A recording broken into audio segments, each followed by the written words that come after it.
Hey guys, welcome back. This is the week 3 scientific notation ed puzzle video. So just wanted to come back to scientific notation because not everybody was super firm on this idea or concept from last week. So I wanted to talk about this a little bit further this week and kind of give you guys the opportunity to get a little more comfortable in this. So remember, scientific notation is a way of expressing a very large or a very small number in the form of a times 10 to the n. So we looked before at exponents. We know that 10 to the first is equal to 10. And we know that 10 to the second is equal to 10 times 10, or 100. And we know that 10 to the third would be 10 times 10 times 10, or 1,000. So as we keep looking through these, what you might notice is that this 10 to the first is a 10 or a 1 with 1 0 behind it.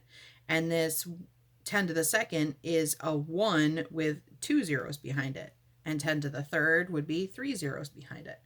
This, if I had something like 10 to the fourth, now I'm not going to write out this part of it, but it would be 10 times itself 10 times. So I would have a 1 and then 10 zeros behind. So 1, 2, 3, 4, 5, 6, 7, 8, 9, 10. And I add my zeros where they're supposed to be. Or my commas, rather, not my zeros. So if I have something like this, now what if out in front of this we had times 2? Well, 2 times 10 to the first would just be 2 times 10, or 20. If it was 2 times 10 to the second, then it'd be 2 times 10 times 10, or which would make this 2 times 100, which would make this just 200. If I did times 2 times 2, this would become 2,000. If I did times 2, this would become 20,000.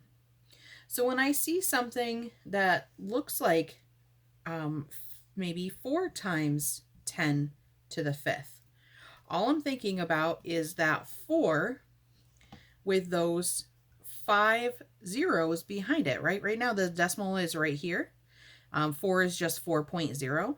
So if I move this decimal over 5 places, 1, 2, 3, 4, 5, 1, 2, 3, 4, 5, then I can just take and insert the commas where they're supposed to go. I'm supposed to have one right here. Okay, so if I'm going from scientific notation to standard notation, it's just that rule of if you have positive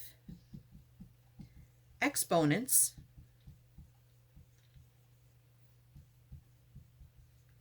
you're going to move the decimal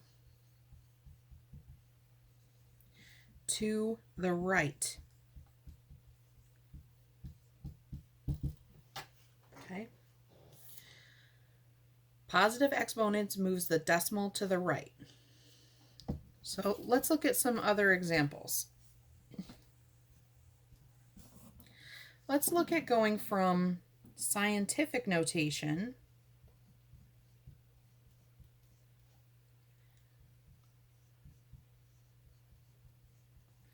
to standard notation.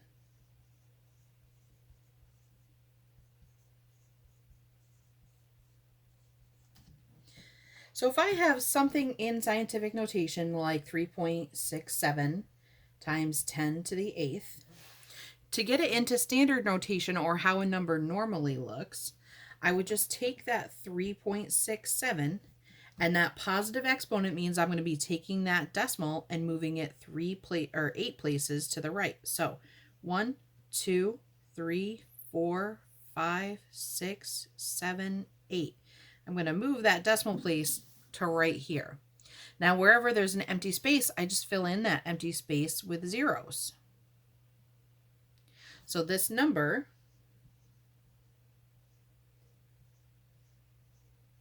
I have 1, 2, 3, 4, 5, 6 zeros here and 6 zeros here. I add my commas, and there we go. We went from scientific to standard notation. So what if we have something like 5.2 times 10 to the 11th?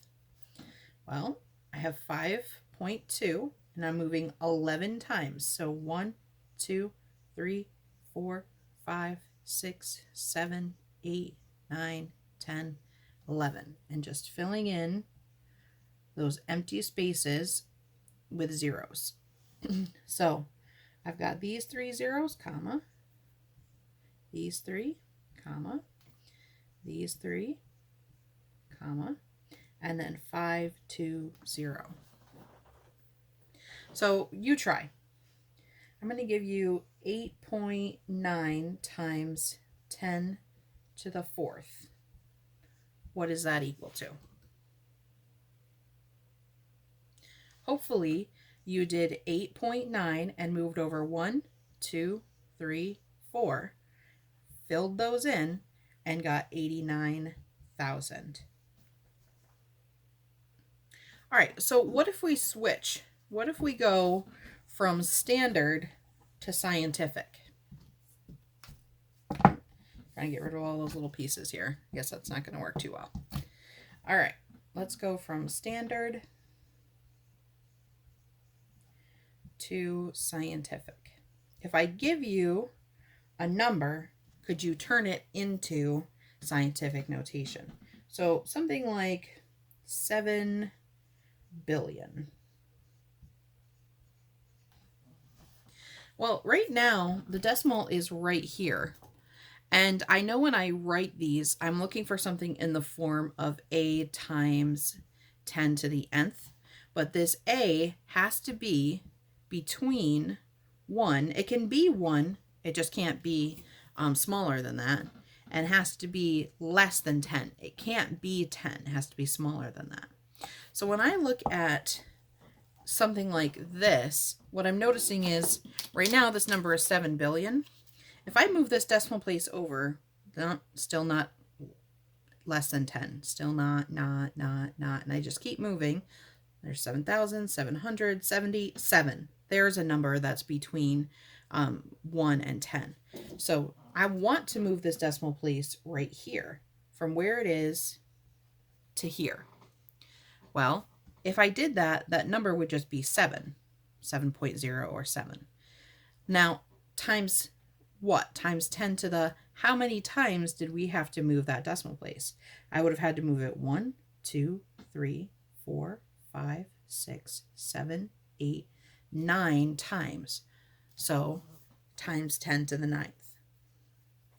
What about something like 254,000, 254,000? How would I turn this into something that's scientific notation?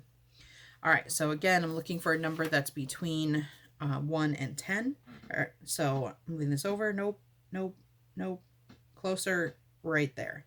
So because it's this 2, but it still has the 5, 4 after it, I'm going to leave the other numbers there. Times, we know we're going to have times 10 to the something, but to get from where it is here to where I want it to be right here, how many decimal places is that? That's 1, 2, 3, 4, 5 decimal places. So times 10 to the 5th. All right, you try. 1, 6. I'm going to do 16,700,000. What is that in scientific notation? So for this one, if you move this over, decimal place, you're going to want it to be right here so that I have a number between 1 and 10. 1.67 times, and how many times did you have to move this decimal? 1, 2, 3, 4, 5, 6, 7 times. So times 10 to the 7th. Hopefully you got that as your answer. Okay. Now, so far, all we've been talking about are these really big numbers. But in scientific notation, remember, is a way to express really big numbers and really small numbers. So when I take a look at something like 10 to the negative 1, we talked before about how this 10 to the negative 1 is the same as 1/10. This negative 1 is saying take the inverse, which would be this. So 10 to the negative 2 would be 1 over 10 squared, or 1 over 100. And 10 to the negative 3, same pattern. I'm going to end up with 1 over 10 to the third, or 1 over 1,000. 10 to the negative 10th. I'd have 1 over 10 to the 10th, which, as you can imagine, is a really big number. 1 over, I would have 1 with 10 zeros behind it. So 1, let's see, I would end up with 10 billion. So like this. Okay. So notice here that negative exponents, we're going to have all of these really, really small numbers. Now, if I did the same thing I did before and I multiplied this by 2, this would be times 2. 2 times 1/10 would be 2/10, which is the same as, 0.2, right? This 2 is in the tenths place. And if I did this times 2,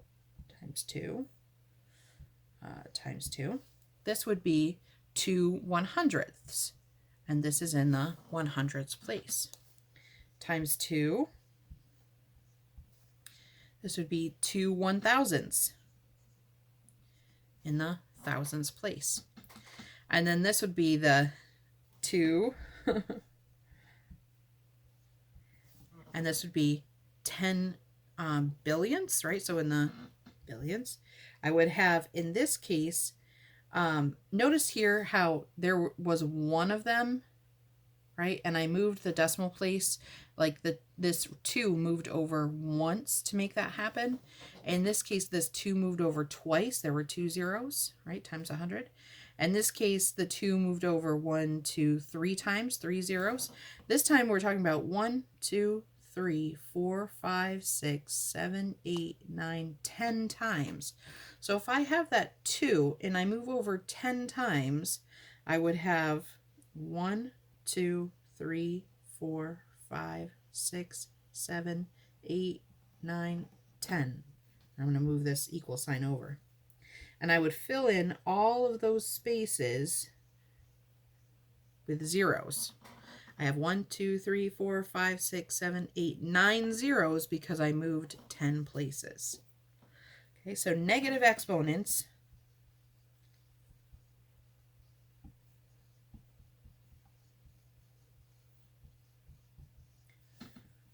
means that the decimal moves to the left.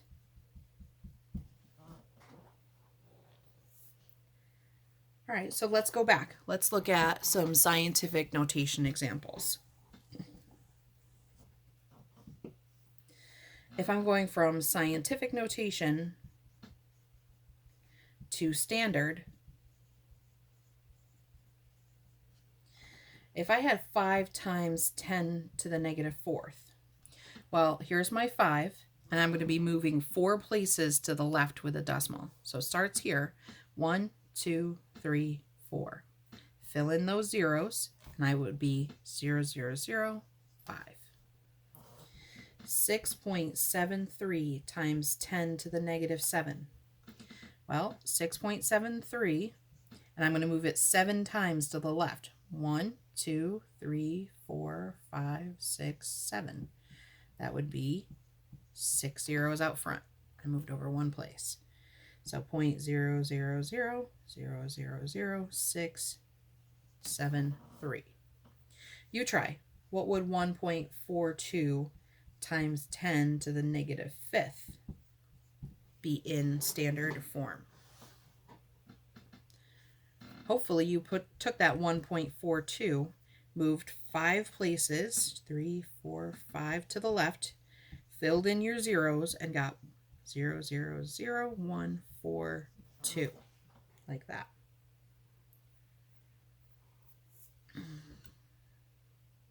All right, what if we flip and I give you something that's in standard form and I ask you to write it in scientific? So now we're going from standard, how a number normally looks, to scientific. If it was 0.0000721, and I wanted you to write it in scientific notation, remember that scientific notation, the A still needs to be between 1 and 10. So right now, if I move the decimal over here, this is still not a decimal between 1 and 10. Nope, nope, nope. Get it closer. 0.7, that's close. Here, 7.21, that's a number between 1 and 10. So I need to move it from here to here. 7.21 times. Now we had to move this 1, 2, 3, 4, 5, 6 places. So times 10 to the negative 6. Because this is a really small number, you have to make sure that this is a negative exponent. What about 0.000000043?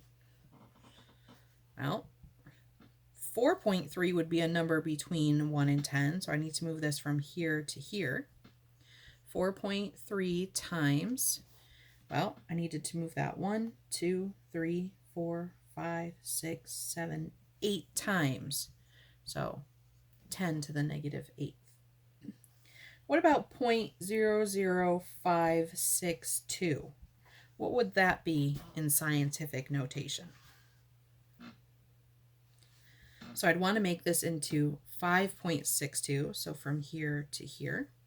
5.62 times, and I'd move 1, 2, 3 places to make that happen, so times 10 to the negative 3.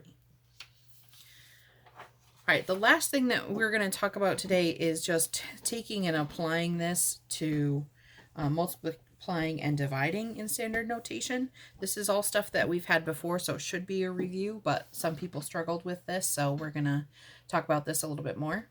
So previously we talked about a couple of exponent rules. And the first exponent rule says if you have like bases that are being multiplied, you take those two exponents and you add them together. And we do this because say you have like 5 to the third times 5 squared. This 5 to the third is 5 times 5 times 5. And 5 squared is 5 times 5. Well, that's 5 times itself 5 times. Well, isn't it just easier, rather than writing this out, to take these two and add them together? So 5 to the 3 plus 2, or 5 plus 5. You don't really need to write this step. I'm just showing you for purposes of doing this. And now it doesn't matter if you do this with positive. Here's our first example. Here's our second example. Positive or negative exponents. Say I have a negative exponent. I'm still going to add these two together. I'm going to have 3 plus negative 7, and 3 plus negative 7 is negative 4. And if I had both of them as negative exponents, I'm going to keep that base and do negative 3 plus negative 10, which is negative 13.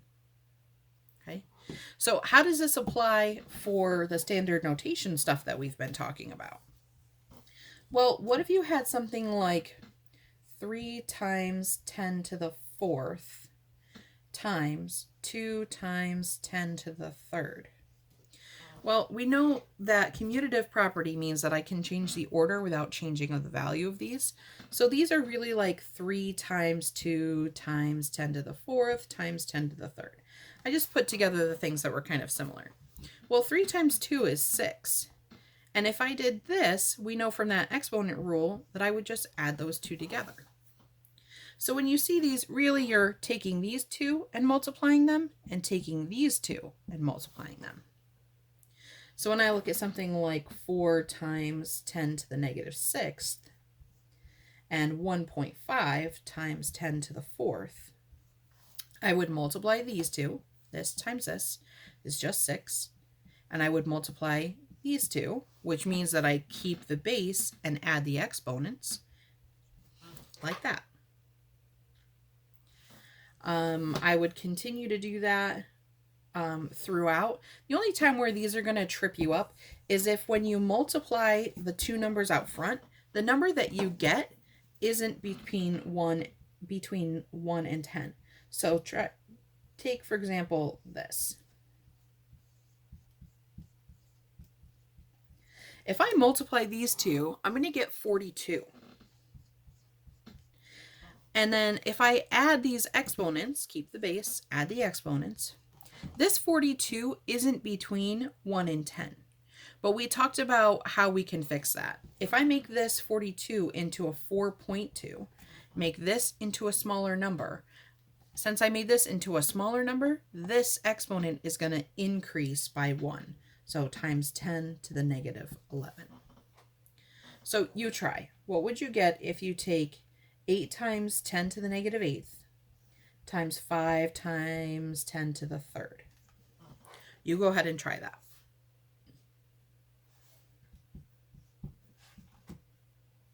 Well, 8 times 5 is 40.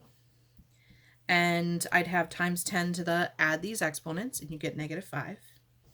But this number isn't between 1 and 10, so I'm going to make this 40 into a 4. I made this into a smaller number, so this one is going to go bigger by 1.